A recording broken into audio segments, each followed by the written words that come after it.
Hi there. In this PowerPoint, I'm going to be talking about some of the things that you might want to consider when you're writing your final paper. They're mostly sorts of technical things, some things that I look for and that sort of thing. So I hope it'll be helpful. And certainly as you move along with the process of writing your paper, if you have any questions at all, always feel free to get in touch with me and I'll be happy to answer your questions. So what is it that I'm looking for? And a lot of this won't surprise you, but obviously I'm looking for a good, thoughtful academic paper. And what I mean by that is that it's clear that you have thought carefully about all aspects of your paper, that it's academic in the sense that it's supported. It's not simply an opinion piece like you would write for a newspaper, for example, but it is a well-constructed and considered argument or analysis that is thoroughly supported by academic research. It's coherent and it provides a very clearly stated thesis. And that's what you begin your paper with.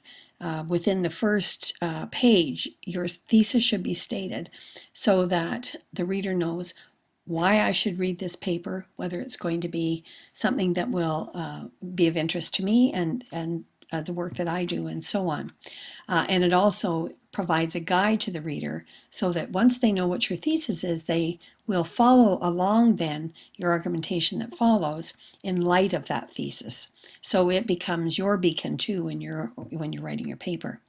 From that thesis then will flow a logical flow to your argumentation or your analysis or analysis, so that what follows is logical. So you don't start with the last point first and then kind of muddle up all the points in between, but they flow from one to the other so that as I'm following your argumentation or analysis, I can really see where this is going and how one kind of brick of your analysis is supporting the other and so on.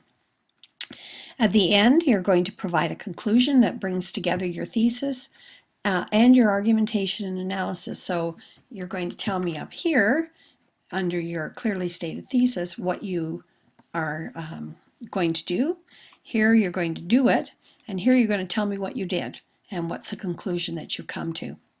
Throughout, your ideas are going to be supported well, as I've mentioned before, by scholarly articles, and they're free from unsubstantiated opinion. That is, that you simply say something without making a declarative statement without supporting it. So something like, as everyone knows, boys have trouble with literacy. Well, who's everyone? Is that really true? And what would substantiate that statement? So when you make that kind of a statement, you need to have some substantiation, and it needs to be scholarly and it needs to be well-vetted research from a scholarly journal. At the core of communicating these ideas is well-edited writing, free of grammatical errors. So all of these things are important to me in looking at your paper. What are some common pitfalls that I sometimes see? Well, first of all, incomplete and trailing sentences. It just kind of doesn't go anywhere. It doesn't complete the thought. It kind of trails off with nothing before it or after it that suggests where this fits in the argumentation. If I see a paragraph that's over a page, in fact, a paragraph that's a page long is a little bit suspect, or only one or two sentences, then I really have to ask myself what it is that you're doing in terms of the structure of your paper. Because paragraphs are kind of the blocks that you fit together into this mosaic that's going to be your paper. So you have to do it carefully and with good craftsmanship. So your mortar isn't going to fall out and your bricks aren't going to kind of tip over and not have anything to support them. Your paragraphs are going to begin with your topical sentence, and then you're going to develop an argument around that particular point. That topical sentence may be preceded by something that's going to put the idea that's in the paragraph prior with that paragraph that follows so that one idea links with another. So be careful about the structure of your paper, in other words. Unnecessary repetition or a wandering narrative is deadly, because it means that your argumentation is not going to be logical. It's just going to be haphazard, sort of here, there, and everywhere. So, so you really need to be careful about, if you see an idea 2 or 3 times in your paper and there's no linkage between them, then you're looking at a form of wandering and repetition that's not going to help you. Instead, your paper needs to be tight, it needs to be succinct, and it needs to say what it needs to say in the best way possible. This one is an interesting one because, of course, for a long time, authors were told, especially of academic work, that they shouldn't sort of seen and not heard kind of thing, or heard and not seen, I guess would be a better way of putting it. And so, you know, the author kind of disappeared into the background and became a one. One would say that, one would hope that, one would think that, etc., etc. Rather than, if you're the one doing the thinking, the hoping, and the saying, then you say I. So don't be coy about that. If it's something that you're arguing and that you're putting forward, this is your paper, then I becomes what you're going to use. So this kind of fake scholarly tone in using the word one, it can be used, but it should be used very sparingly. Weak sentence construction is another bugaboo for a lot of people. And you can kind of tell when you see lots of, now of course these can be used in moderation for good reasons and with a very good and clear antecedent. But if you see a lot of there is, there are, these are, those are, it is, it was, you're going to find that your work sounds weak, it sounds tentative, it sounds passive. So, for example, if we have a sentence like, it is in this paper that the issues of gender will be examined, consider revising. And instead, you're going to say something like, in this paper, I consider issues of gender. So you have a sharp, clear, declarative sentence rather than something sort of wishy-washy. So watch for those kinds of constructions because they could really weaken your argumentation. So here are the terrible 10, and there's probably a terrible 100, but these are some that I see quite often. The use of there, and there.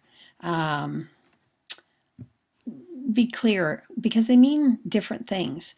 So be clear which one you're supposed to use. Effect and affect are used incorrectly a lot of the time, and I'm not quite sure what that's about. It seems more common of late. So maybe it's because we are using the word affect more around emotions and so on. I don't know what it is, but anyway, generally speaking, affect or effect is a verb, effect is a noun. They can be used in the opposite way. That is, effect can be used as a verb and affect can be used as a noun, but it's more rare and you have to be very precise in using them, so just be careful. There is no such word as a lot. There is a lot, as in A-L-L-O-T, but this word a lot doesn't exist. When you're talking about a lot of something, a lot of boys, let's say, play video games, well then, you know, this is not the word you want. Instead, you're going to split that up into a space lot. So just be careful of that. I should have, sorry, this should be, so I'll cover it up. This one should be T-O. So there's two, and two. They need to be used precisely. So be careful with those as well. Its and its is interesting because generally speaking, when we're talking about a possessive, we use this apostrophe form and s. But in the case of its, that's not the way it is. So when we're talking about the possessive, it's when talking about the cat, its cushion. it's the cushion of it, so we use its rather than the apostrophe. So it's different than pretty well any other possessive. So as soon as you hit its, then you're it in the possessive form, then you know that you're going to be not be using the apostrophe. And rather, when you use it this way, it means it is. Subject-verb agreement is important. The use of semicolon and a colon. This is when a sentence follows. This is when an incomplete sentence follows. Advice and advise. Be clear about that. The use a reflexive form of myself is overused. You don't, most of the time you don't have to use myself. Rather, usually it's me. So just be precise about that as well. And this one, I tell my undergrads, if you use the word principal wrong in a application, you might not get the job. So just be careful about the use of principal and principal. Hopefully, a principal has a principal, but not the other way around. So just be aware of that. And then finding help and resources. Of course, you're going to go to the library. Oh, let's see if we can open this up. On the library website, you have, let's move that over, you have all kinds of really good information. Here are all the library services that are available. You're a graduate student. Oh, by the way, they have Google Scholar. And Google Scholar has all kinds of stuff as well without even going into databases. You're a graduate student, so if you click this, it will tell you all of the things that are available for graduate students. This is a very important link. Citation writing help. There's all kinds of stuff. Use that information. It's excellent. And it's well worth spending some time on so that you don't have to spend a lot of time on it in the future. And then, of course, you're going to use the databases. And the databases, if you know the name of the database that you want, you can use it up alphabetically. The easiest way, though, is to just go into education, physical education, look for the category that you're looking for. In our case, it'll be educational administration and leadership. And then we have a whole list of databases that come up, including probably the two that are used most often. Well, Eric is as well, but CBCA, which is mostly Canadian resources, and so that's a handy one to know about if you're looking for something in particular around Canada or Canadian authors and so on. And the one I use most often is ProQuest, because almost everything is included in ProQuest, so it's sort of an omnibus database. Education Research Complete is helpful as well.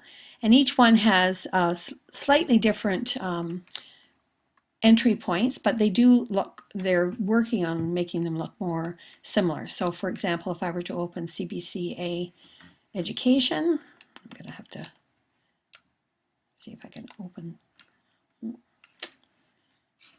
let's do this. That gets most of the page in anyway. Then you're going to be able to, do you want to look up a citation? In this case, I'm looking at males and literacy. I'm going to look it up in a document text. I'm going to hit search, and I've limited it to peer reviewed.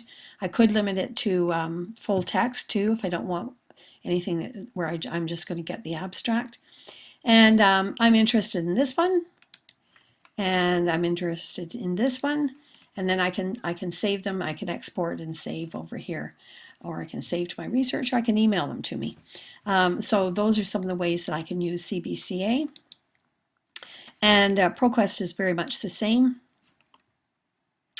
And I can use educational administration and leadership. Here I'm looking up, I want full text. I don't want to just have citations. I want it to be peer reviewed. I can go all dates, but I could go to the last 3 years if I wanted something more current and so on. And then I'm going to hit search, and all kinds of stuff is going to come up now because this is a bigger database. So I've got 36,000, almost 37,000 references. So I may want to,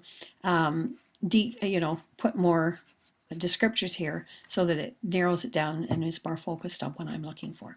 So those are some of the things that you can be thinking about when you're writing your paper. I hope this has been helpful, and as I said, if you have any questions at all while you're doing your paper, working on it, please let me know and I'll try to get back to you as quickly as I can. Thanks. Hope you have a fun week and a fun time putting your paper together. There's some great topics out there that we've been talking about, so I'm looking forward to them. Take care.